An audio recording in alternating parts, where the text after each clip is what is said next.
제 삶에서 제가 가장 제 인생에서 큰 변화를 겪은 사건 하나를 꼽자면 당연히 결혼이 됩니다. 결혼하기 전까지는 제가 제 삶의 일부만 줄 수가 있었습니다.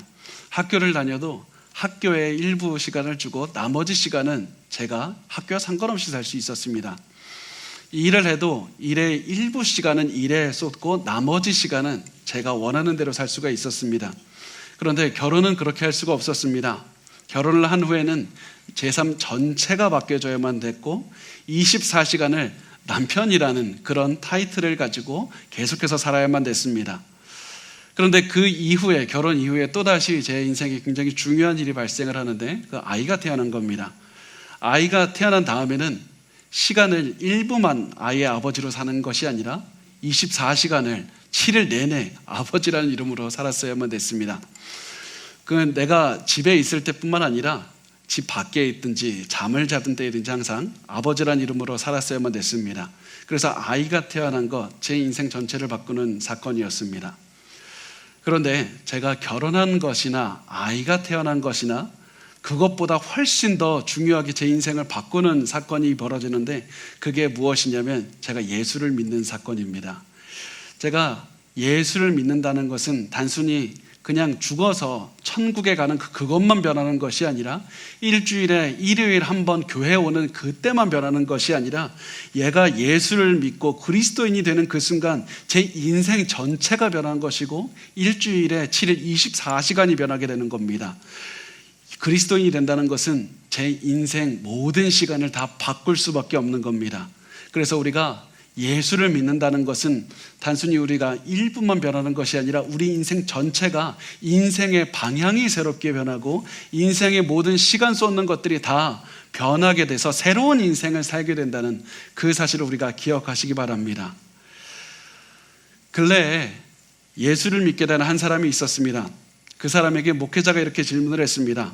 당신은 예수를 믿은 다음에도 이 죄인은 자기가 죄를 짓고 있는다는 그 사실을 알고 있습니까?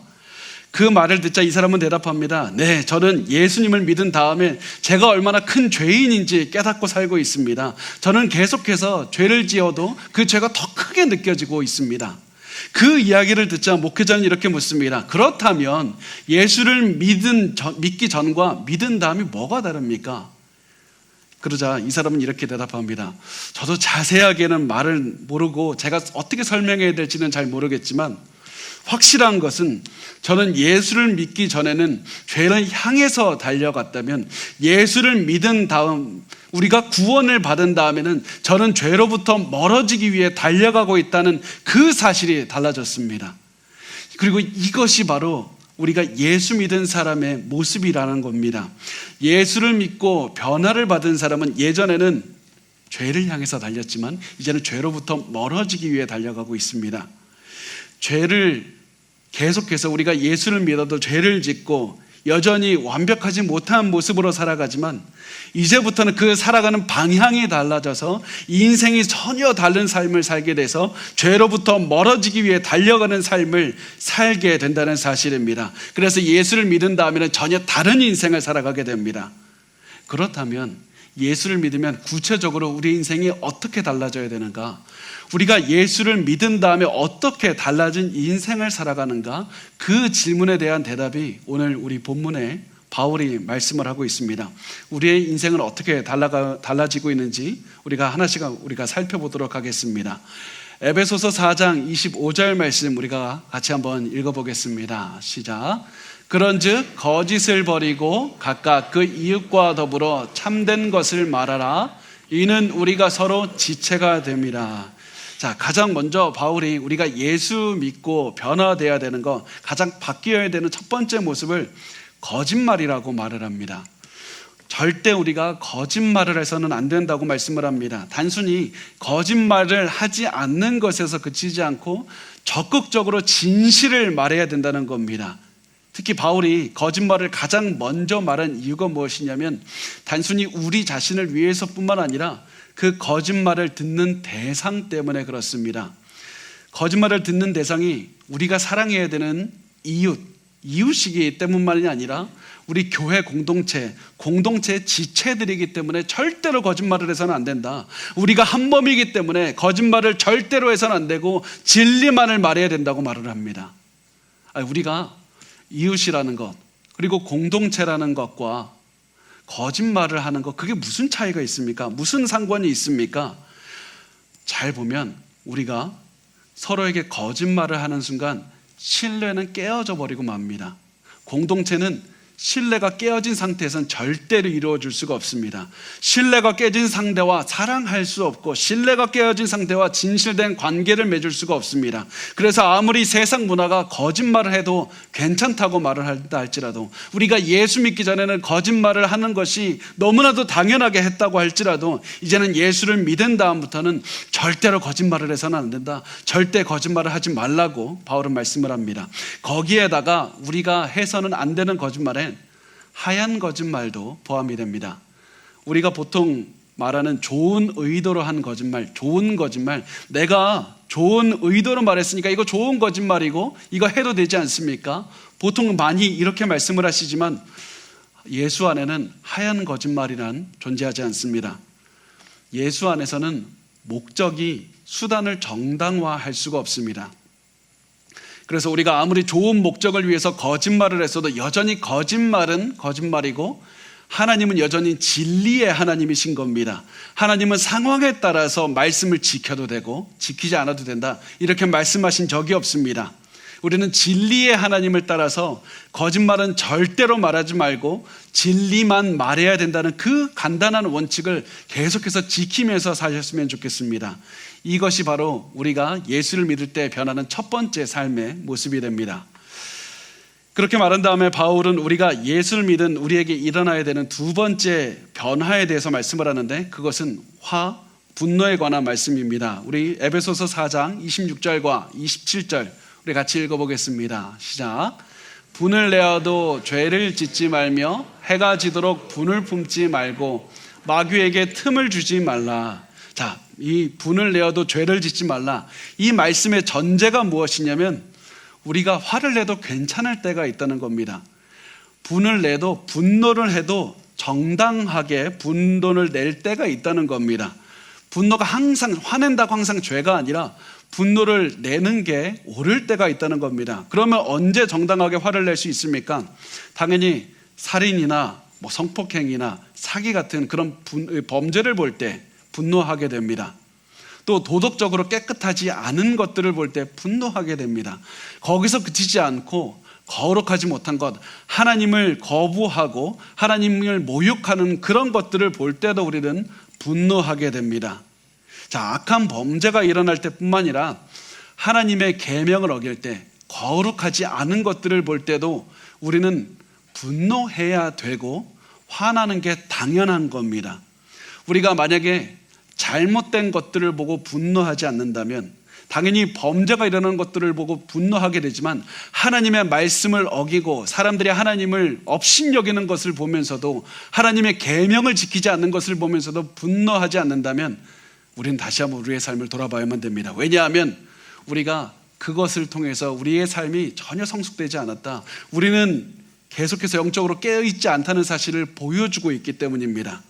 그래서 악한 것이나 거룩하지 못한 것들, 하나님에 대항하는 모든 것들은 반드시 우리에게 분노를 일으켜야만 된다는 사실입니다.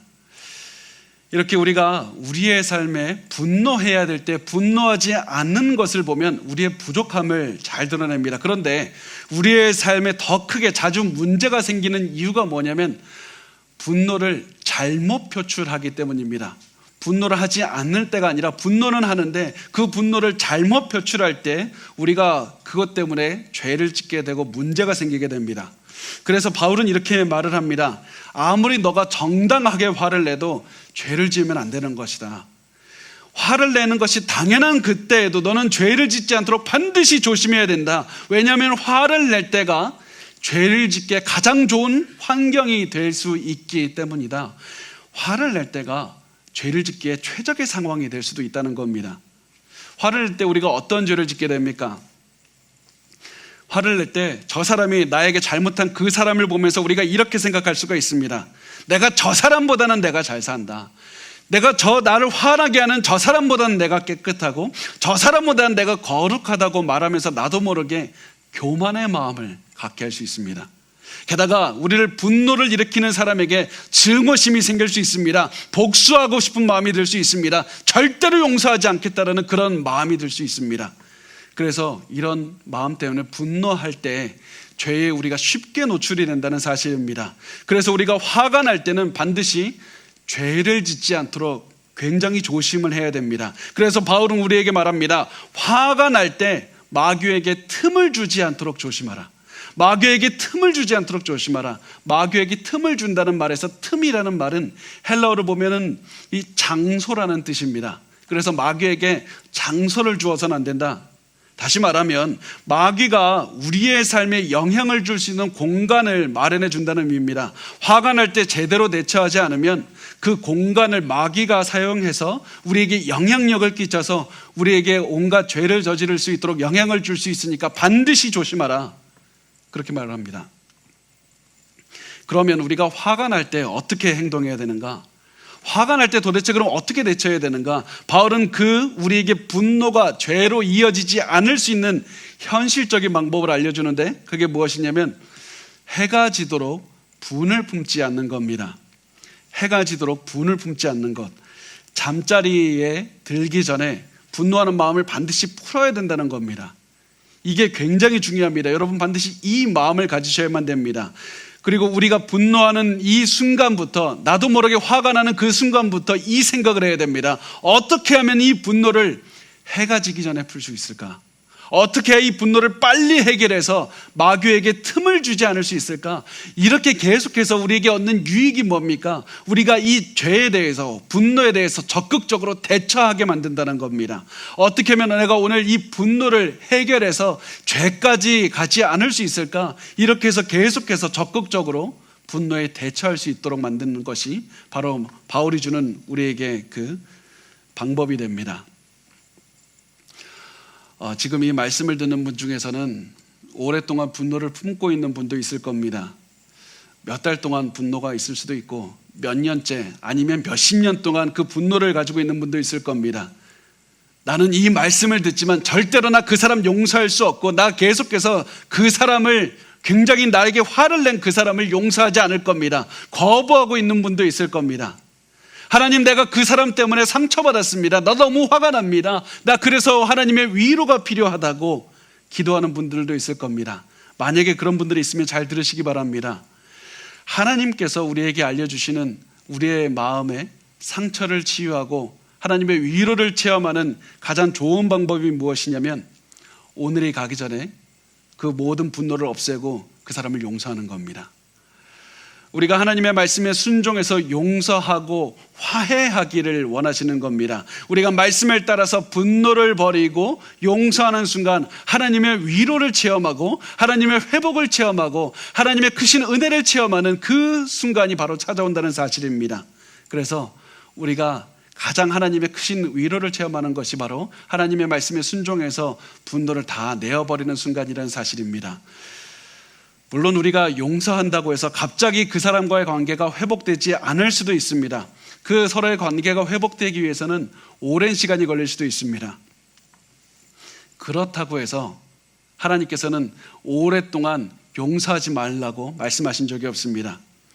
우리가 우리의 마음에서 지금 당장 하나님께서 우리에게 원하시는 것은 그 사람을 마음속에서 용서할 수 있고 하나님께서 내가 용서하지 못하는 그 마음을 용서할 수 있도록 해달라고 마음을 달라고 기도할 수 있고 또 우리가 그 사람에게 복을 빌어달라고 하나님께 적극적으로 기도할 수 있습니다.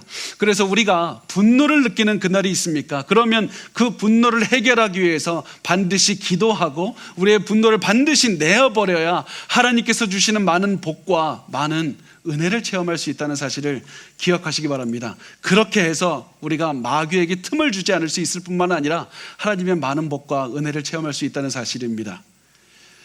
그렇게 한 다음에 바울은 이제 그 분노에 대해서 말을 하고 그 다음에 도둑질에 대해서 말을 합니다.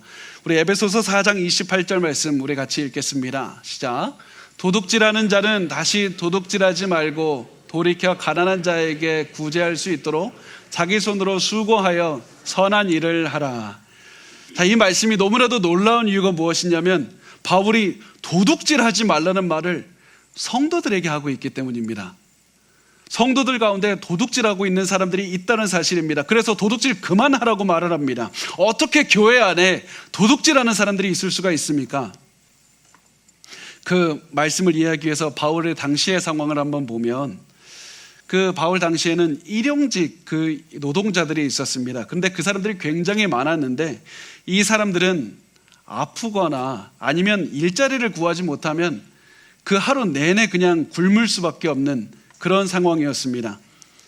그 당시에는 지금처럼 복지 정책 이런 게 없기 때문에 자기 자신이 굶지 않기 위해서 무엇이라도 했었어야 되는데, 이 일자리를 찾지 못하면 이 사람들이 했던 것은 구걸을 하거나 아니면 도둑질을 했습니다. 그래서 도둑질이 굉장히 만연한 사회였습니다. 그래서 바울은 그들에게 말했습니다.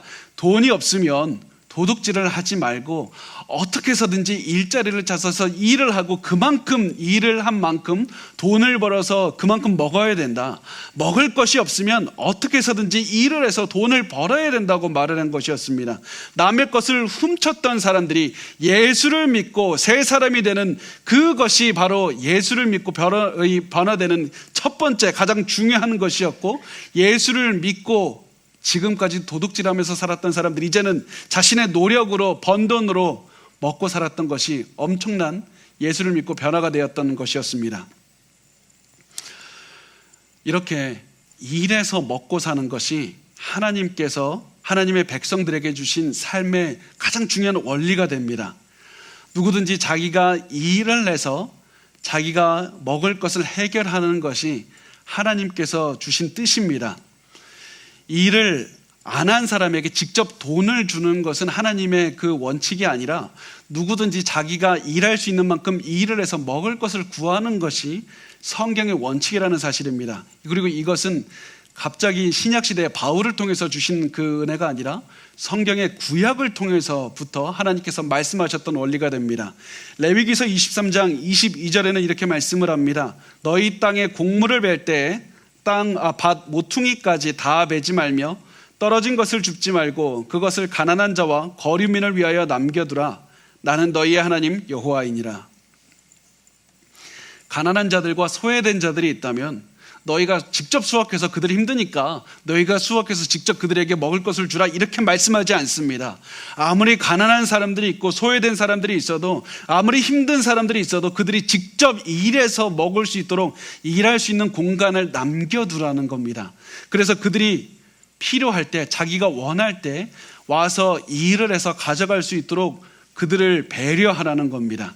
그렇게 해서 공동체에 소속된 모든 사람이 자기가 먹을 것을 일을 해서 가져갈 수 있도록 하신 것이 하나님의 뜻이었습니다. 그리고 이 말씀은 구약에서뿐만 아니라 신약에서도 지속이 되는데, 데살로니가후서 3장 10절 말씀에 이렇게 말씀을 합니다. 누구든지 일하기 싫어하거든 먹지도 말게 하라. 누구든지 일하기 싫어하는 자는 먹지도 말게 하라. 예수를 믿고 변화된 사람은 게으르지 않고 최선을 다해서 일해야 되고, 거짓된 이득은 절대로 취하지 않는 것이 바로 구원받은 사람의 삶의 모습이라는 겁니다. 사실 우리가 이 말씀을 듣고 이런 생각이 들 수 있습니다. 사실 몸에 장애가 있어서 일하지 못한 사람들도 있지 않습니까? 현실적으로 일하기가 불가능한 사람도 있지 않습니까? 또 아무리 일해도 여전히 부족한 사람들이 있지 않습니까? 그들은 어떻게 해야 됩니까? 그들은 어떻게 해야 됩니까? 그리고 그 질문에 대한 대답은 우리가 방금 읽은 그 말씀에 대답이 나와 있습니다. 에베소서 4장 28절에 보면 이렇게 말씀을 합니다. 도둑질하는 자는 다시 도둑질하지 말고 돌이켜 가난한 자에게 구제할 수 있도록 자기 손으로 수고하여 선한 일을 하라.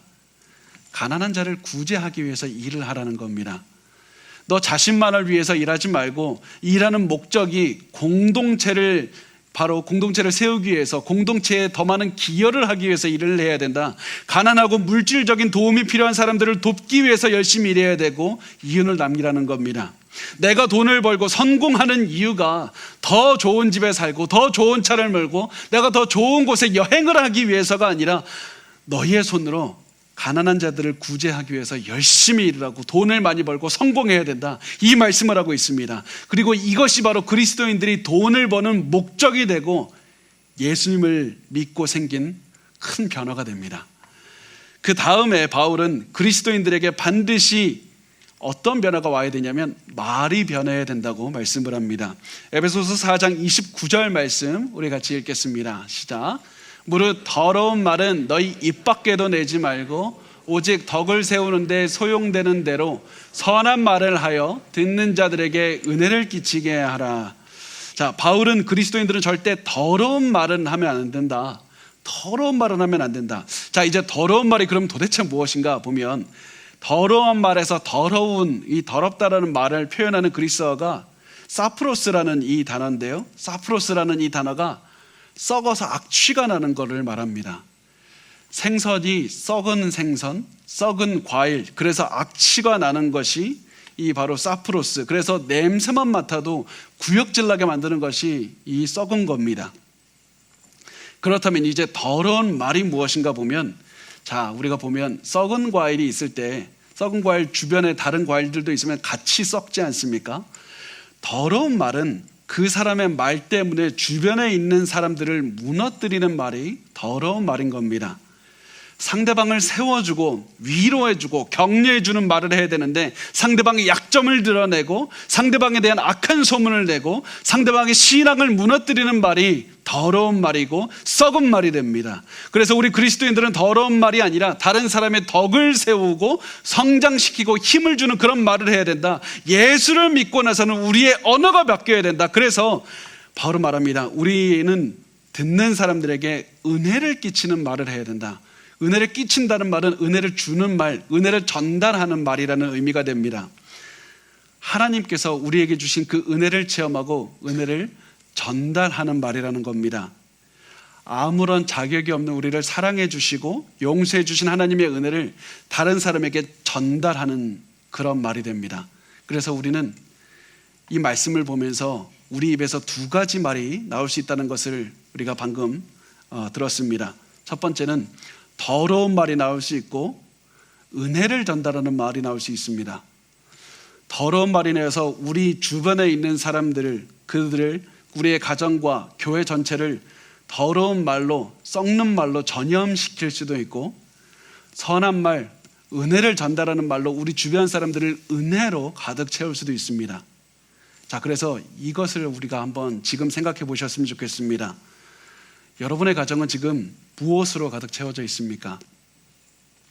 우리 가정이 지금 증오와 저주와 분노로 가득 차 있지는 않습니까? 혹시 그것이, 우리의 가정이 증오와 저주와 분노로 가득 차 있는 이유가 내 말에서 나오는 말 때문이 아닙니까? 한번 돌아보시길 바랍니다.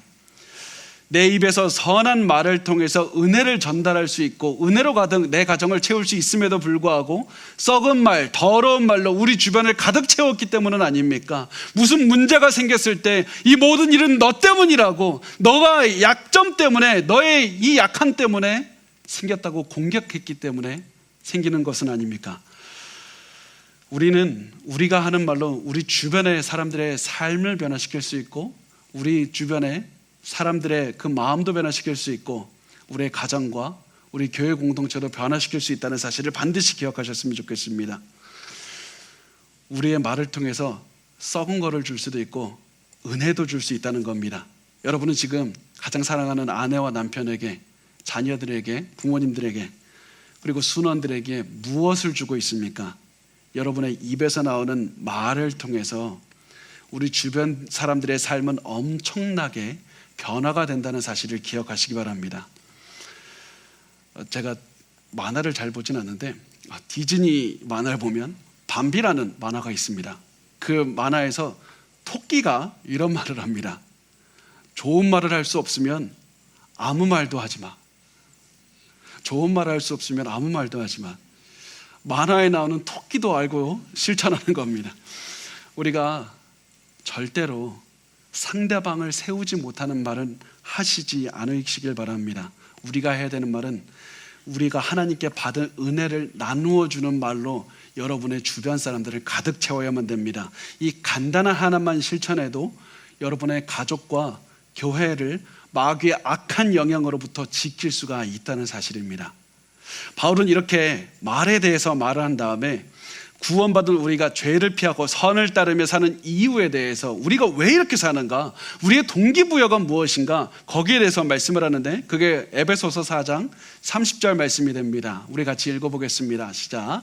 하나님의 성령을 근심하게 하지 말라. 그 안에서 너희가 구원의 날까지 인치심을 받았느니라. 자, 우리가 하나님의 뜻을 어기면서 살면 성령께서 근심하신다고 말씀을 합니다. 우리를 사랑해서 우리를 구원받을 수 있도록 우리에게 오신 성령께서 근심하신다는 겁니다. 우리 입에서 은혜를 끼치지 않는 말이 나가고 상대방을 무너뜨리는 더러운 말, 썩은 말들이 나올 때 성령이 근심하신다고 말씀을 하는데, 여기서 근심한다는 말은 단순히 염려한다, 그냥 슬퍼한다 이런 뜻이 아닙니다. 여기서 근심한다는 루페오라는 이 헬라어 단어가 뭐냐면, 예수님께서 겟세마네 동산에서 십자가 달려 돌아가시기 전에 근심하면서 기도할 때 그때 썼던 단어인데, 이 루페오, 이 근심한다는 말은 아주 심각하게 정신적이고 감정적인 고통을 느낀다는 말이 이 근심한다는 말입니다. 우리가 죄를 지으면 성령님이 고통을 느낄 정도로 슬퍼하시고 굉장히 아파하신다, 이런 말씀을 하고 있습니다. 우리가 거짓말하고 분을 품고 도둑질하고 용서하기를 거부하고 상대방을 무너뜨리는 말을 했을 때 성령님께서 이렇게 아파하신다는 겁니다. 사실은 저는 이 말씀을 볼 때 묵상하면서 너무나도 감사했고 너무 감탄했습니다. 왜냐하면 성령께서 나를 보시고 나를 기뻐하셔서 구원하셨을 뿐만 아니라 내가 잘못 살 때 저 사람이 잘못 살건 말건 관심 없으신 것이 아니라 나를 보고 나같이 보잘것없는 사람이 죄를 지으면 너무나도 가슴이 아파서 이 슬퍼하시고 고통을 느끼신다는 사실입니다. 하나님이 나를 그렇게나 소중하게 여기신다, 그 사실을 보면서 너무나도 감사했고 너무나도 기뻤습니다.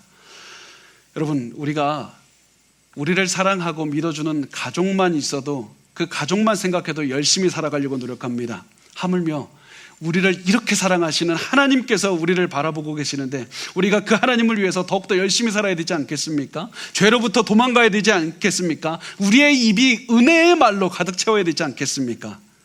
그래서 바울은 우리를 사랑하시는 성령님이 근심하지 않도록 이렇게 우리가 죄로부터 멀어지는 거룩한 삶을 살아야 된다, 이렇게 말씀을 합니다. 또 바울이 우리를 사랑하시는 성령님이 근심하지 않게 하기 위해서는 더 우리가 이렇게 살아야 되는데 그 말씀이 31절에 나옵니다. 우리 31절 말씀 같이 읽겠습니다. 시작. 너희는 모든 악독과 노함과 분냄과 떠드는 것과 비방하는 것을 모든 악의와 함께 버리고. 자, 이 말씀이 이제 우리가 같이 잘 보셨으면 좋겠습니다. 악독과 노함과 분냄과 떠드는 것과 비방하는 것과 악의를 버려야 된다. 이것이 우리가 하나씩 이제 볼 텐데, 이 악독은 분노를 품고 화해하기를 거절하는 그런 태도를 말합니다. 그런데 노함은 조금 더 가서 가라앉지 않는 분노를 말합니다. 분냄은 조금 더 갑니다. 내가 분노를 통제하지 못해서 분노를 폭발시키는 것이 분냄입니다. 떠드는 것은 큰 소리를 내면서 내가 화났다고 주변의 사람들에게 알리는 것이 떠드는 것입니다.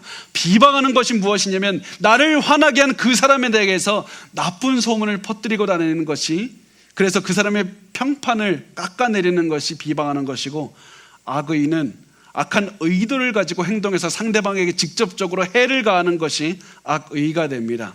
그래서 바울이 말한 것을 잘 보면 계속해서 분노가 커지는 것을 볼 수 있게 됩니다.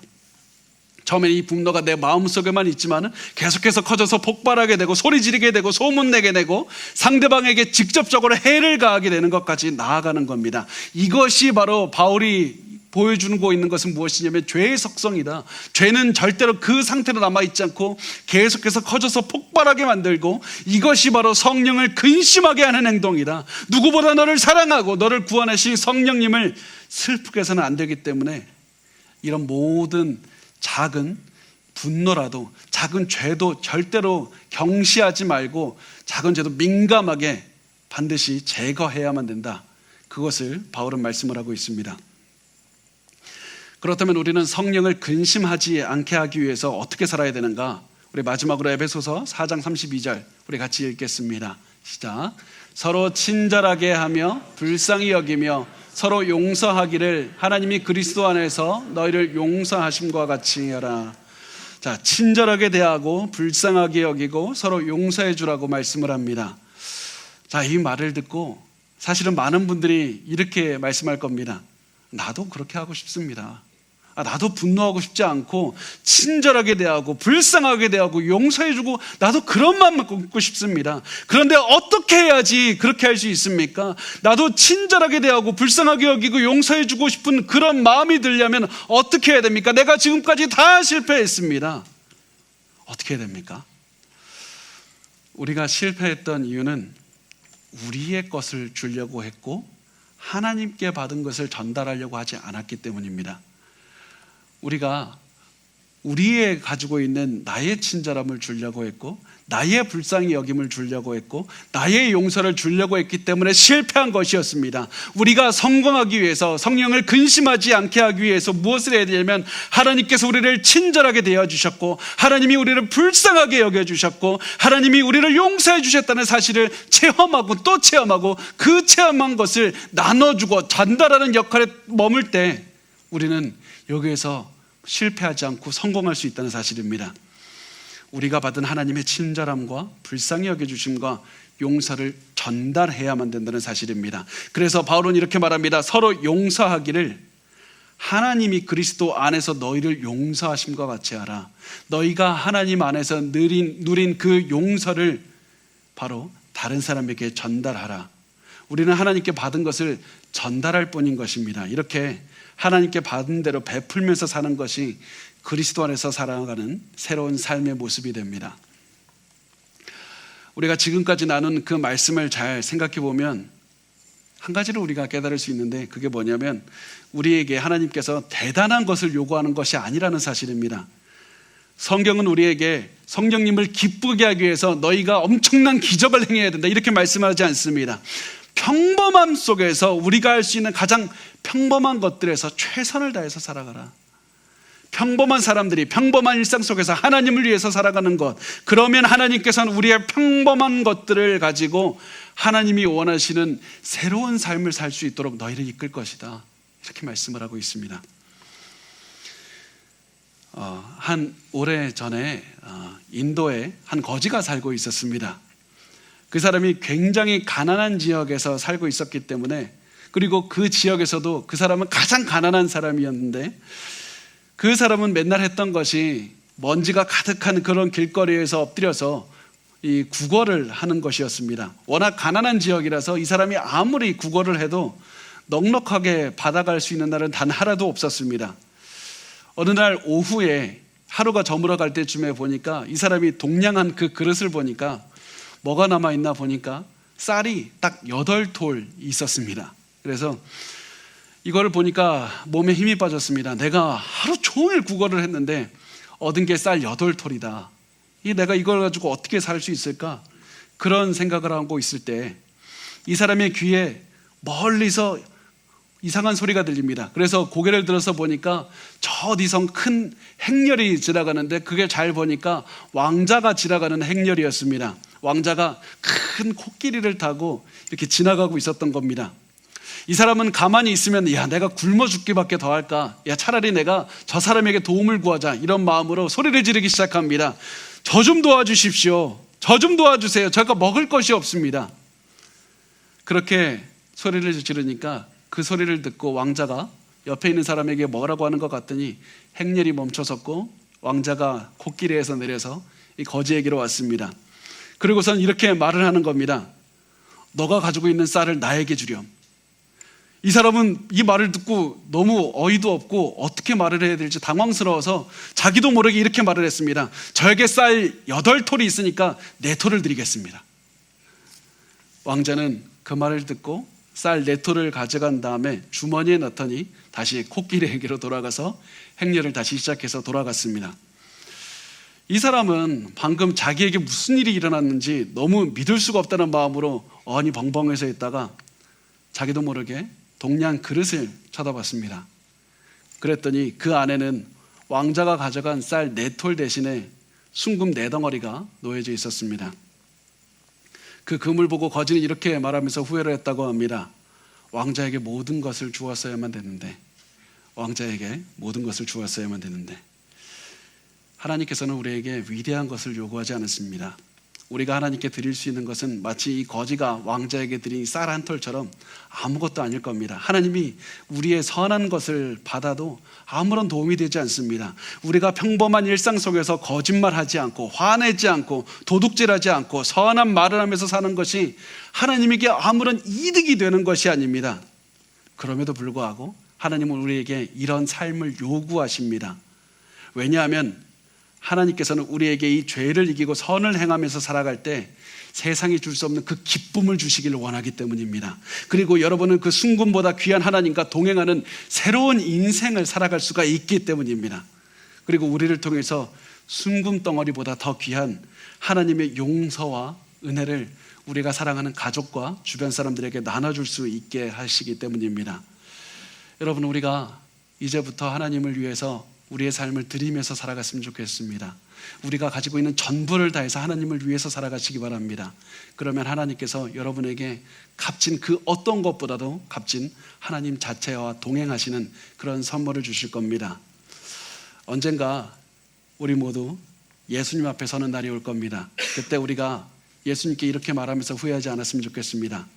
저에게 기회가 있을 그때 예수님께 모든 것을 드렸어야 되는데, 나에게 모든 기회가 있었을 그때 내가 가진 모든 것을 예수님께 드렸어야만 됐는데, 우리 그렇게 후회하는 삶을 살지 않았으면 좋겠습니다. 자, 우리